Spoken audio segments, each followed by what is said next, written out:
What's your take on that? Because, like Jon Jones is saying that he wants to get his worth. And I understand every fighter wants to make money. We've all wanted to everybody wants to make more money. I mean, there's nobody that doesn't.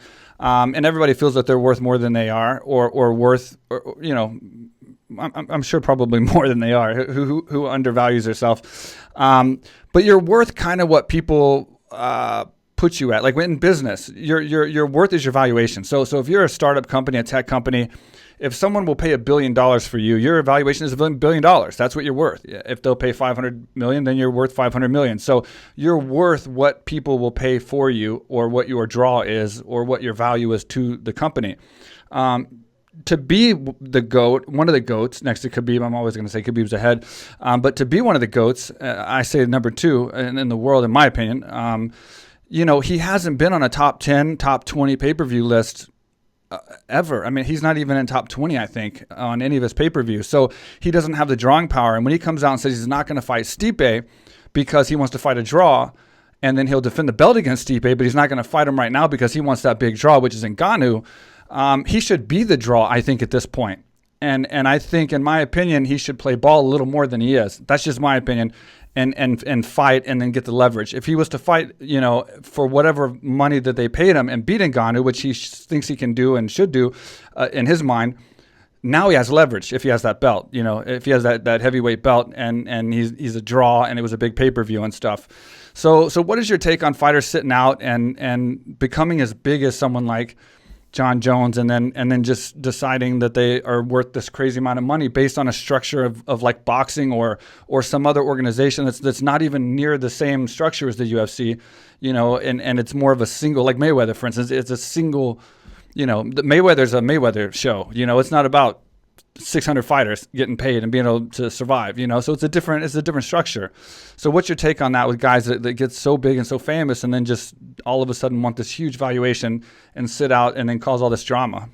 I think it's a shame when business gets in the way of good fights. That's first Agreed. And foremost. That's what I want to say. And it was always the problem with boxing, fighters being in different organizations and different organizations wanting, a certain chunk of the purse, and it just never come into terms. And how long did it take us to get to Mayweather and Pacquiao? Yeah, that was 5 years too late.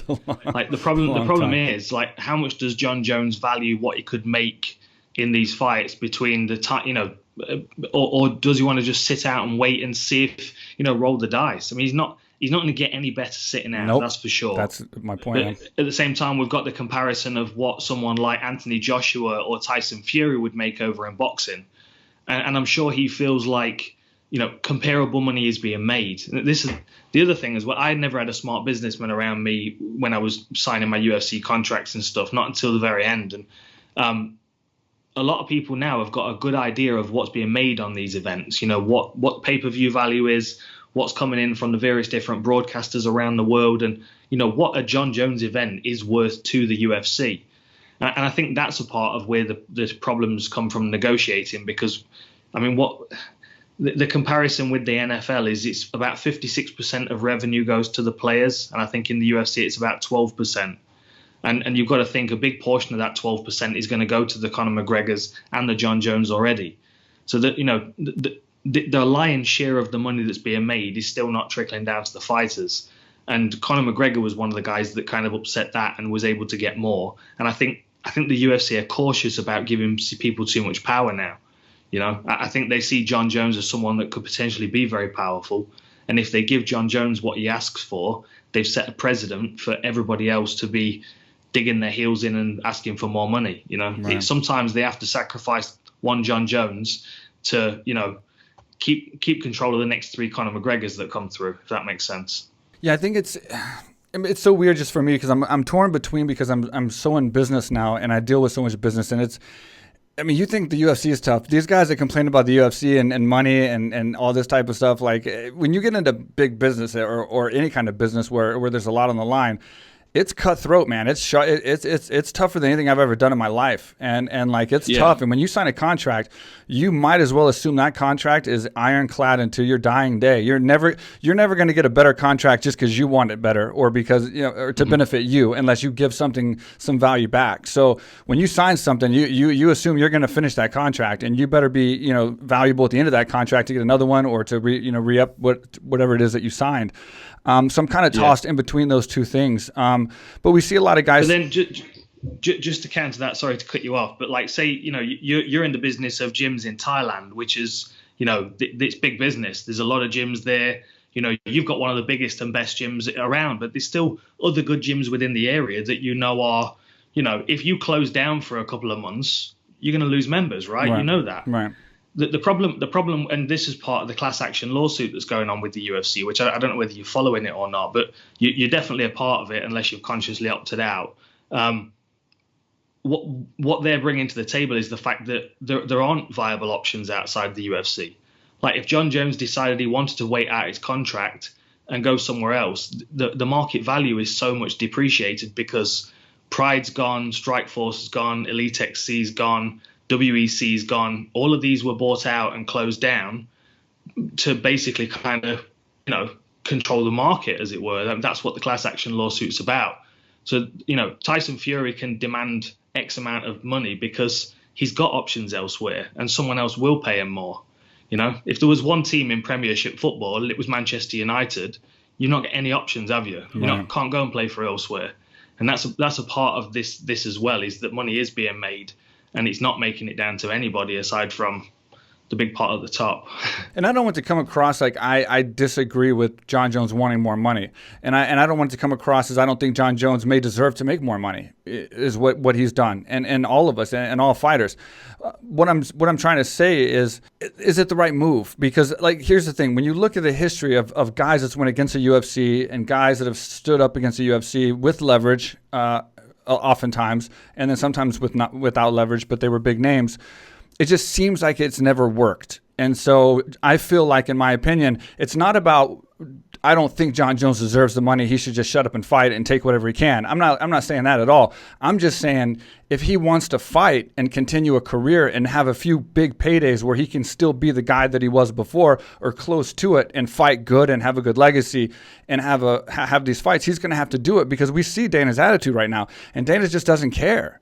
And that's a true, honest opinion. He really doesn't care, I think. And so Jon Jones, I just don't think is making the right decision for himself if he wants to continue fighting and make those paydays, because I don't think if he waits a year from now, he's definitely going to get that $10 million or whatever it is that he wants. You know what I'm saying? Like, it's either now's his best chance to get the most amount. If he can't get what he wants, whatever he can get, I still think is going to be the most amount versus waiting a year.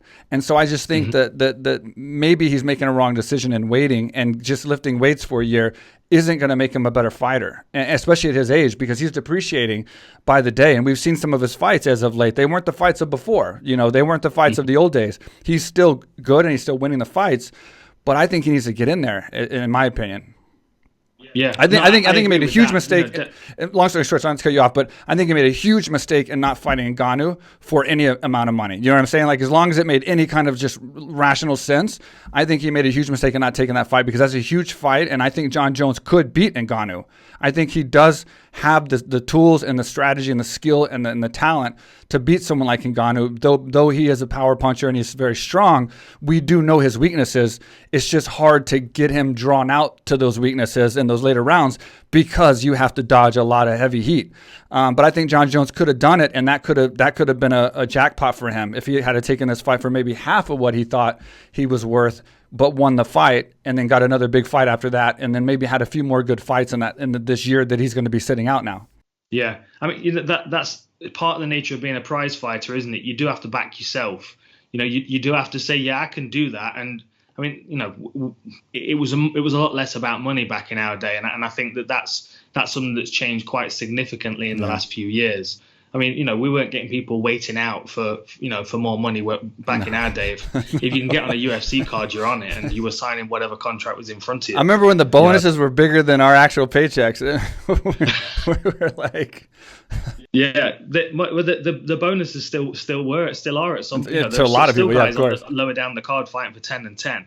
It's crazy. It's but I agree, but I think the other way to look at it is the smart thing for Jon Jones to do would have been to stay at light heavyweight and fight out his contract and then go somewhere else. Sure. But the UFC didn't want him to do that because he'd already shut that division down. They kind of wanted to reinvigorate it. They needed a new challenge for Ngannou up at heavyweight.